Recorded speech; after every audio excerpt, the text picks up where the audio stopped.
हे dry cupping आहे. Dry cupping mostly आपण स्टिफनेस वगैरे असेल शरीरात किंवा जिथं ब्लड सर्क्युलेशन चांगलं नसेल तिथे करतो. त्यामध्ये कप लावून आपण थोडंसं एक 8 ते 10 मिनिटासाठी सक करून ठेवतो. जेणेकरून असे लालसर डाग येतात ना, तिथं समजायचं ब्लड सर्क्युलेशन चांगलं नाहीये.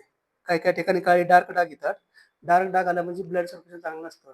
हे डाग आले तरी एक 4 ते 5 दिवसात ऑटोमॅटिक जातात. त्याला काही लावावं लागत नाही किंवा काही करावं लागत नाही.